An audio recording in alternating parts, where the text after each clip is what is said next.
Assalamualaikum warahmatullahi wabarakatuh. Sebelumnya yang kami hormati Ibu Isma Fitria selaku dosen manajemen sumber daya manusia, dan perkenalkan nama saya Sali Salimata Marcelina dan rekan saya Septia Diana. Saya Sarli Habibatu Sardia Azhara. dan rekan Saya Amalia Munafiati. Di sini kami akan memaparkan materi terkait manajemen sumber daya manusia dan kebijakan publik. Di sini saya akan menjelaskan apa itu kebijakan publik dalam MSDM atau manajemen sumber daya manusia. Kebijakan publik dalam manajemen sumber daya manusia yaitu merujuk pada seperangkat keputusan atau tindakan yang diambil oleh pemerintah atau lembaga publik terkait dengan pengelolaan dan pengembangan sumber daya manusia. Di sektor publik ini, kebijakan ini bertujuan untuk menciptakan aparatur sipil negara atau ASN yang profesional, kompeten, dan berintegritas tinggi tentunya, sehingga mampu memberikan pelayanan publik yang berkualitas. Hubungan antara MSDM dan kebijakan pemerintah sangat penting untuk memastikan bahwa organisasi pemerintah dapat beroperasi secara efektif dan juga efisien. Unsur MSDM yang keterkaitan dengan kebijakan publik yaitu pertama ada perencanaan SDM. Perencanaan ini melibatkan analisis kebutuhan personil sesuai dengan tujuan organisasi negara. Penting dilakukan karena untuk memastikan bahwa staf mempunyai keterampilan dan kompetensi yang diperlukan untuk mendukung implementasi kebijakan publik. Yang kedua, ada rekrutmen dan seleksi. Proses rekrutmen dan seleksi harus mematuhi peraturan dan pedoman pemerintah. Dan pemerintah seringkali menentukan kriteria dan prosedur yang harus diikuti ketika merekrut pegawai. Oleh karena itu, penting bagi MSDM untuk menyelaraskan tindakannya dengan pedoman ini. Yang ketiga, ada pelatihan dan pengembangan. SDM bertanggung jawab untuk merancang program pelatihan yang mendukung pengembangan kompetensi pegawai sesuai dengan persyaratan kebijakan pemerintah. Pelatihan ini membantu karyawan memahami dan menerapkan kebijakan secara efektif. Keempat, ada manajemen kinerja. Penilaian kinerja yang baik harus konsisten dengan tujuan kebijakan publik, karena sistem manajemen kinerja yang baik dapat meningkatkan akuntabilitas dan transparansi pelayanan publik. Lalu yang kelima ada kepatuhan terhadap regulasi.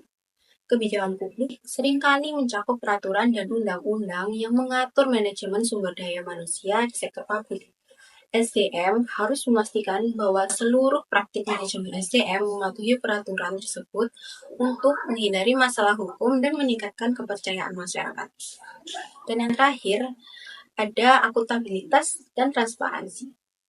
Di sektor publik, keputusan manajemen sumber daya manusia harus mempertimbangkan opini publik. Keterbukaan dalam proses pengelolaan sumber daya manusia sangat penting untuk menjaga tanggung jawab pemerintah terhadap masyarakat. Tahapan perencanaan SDM mendukung implementasi kebijakan. Proses pembuatan dan implementasi kebijakan publik umumnya melalui beberapa tahapan.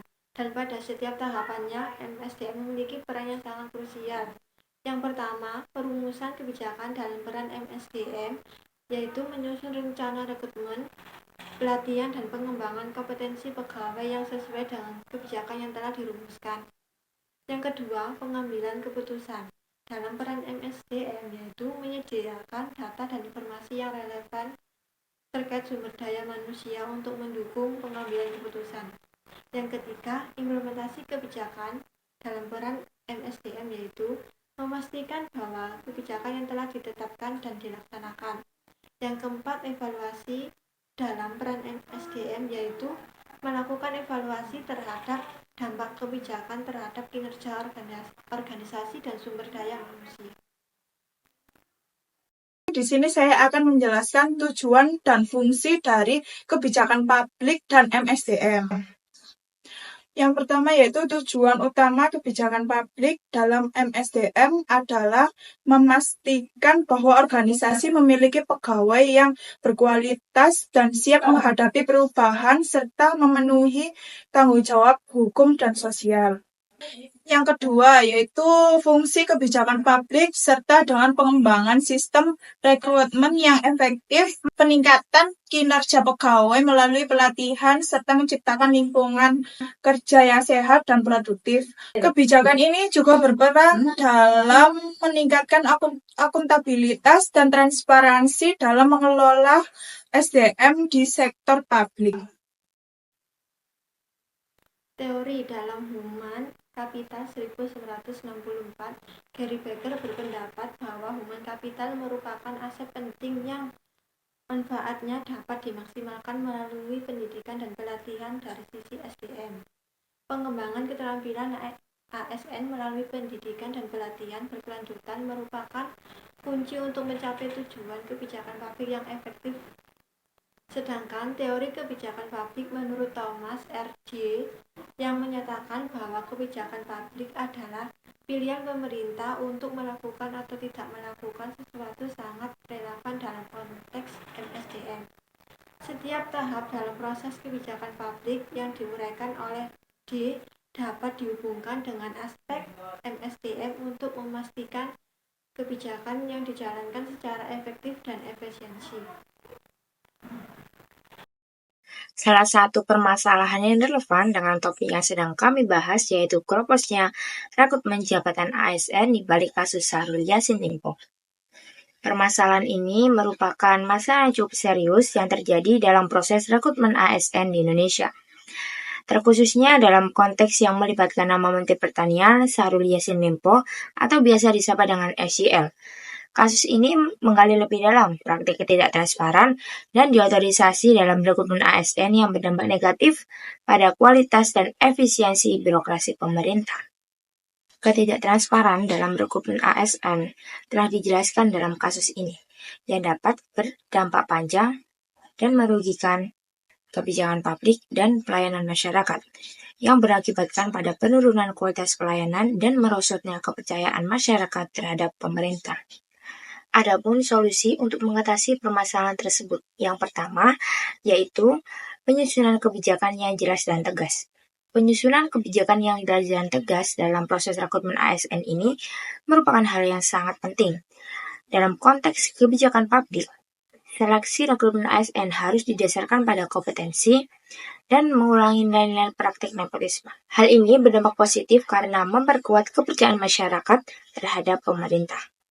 Solusi yang kedua yaitu ada pengawasan dan evaluasi. Pengawasan dalam rekrutmen ASN ini sangat diperlukan karena memastikan bahwa proses seleksi berjalan dengan adil dan transparan. Dalam pengawasan ini melibatkan lembaga terkait seperti Ombudsman dan Komisi Pemberantasan Korupsi atau KPK. Selanjutnya yaitu ada evaluasi. Evaluasi tidak hanya memastikan bahwa ASN bekerja secara efisien, tetapi juga memastikan bahwa mereka mampu berkomitmen pada misi dan visi pemerintah dan mampu memberikan pelayanan publik terbaik.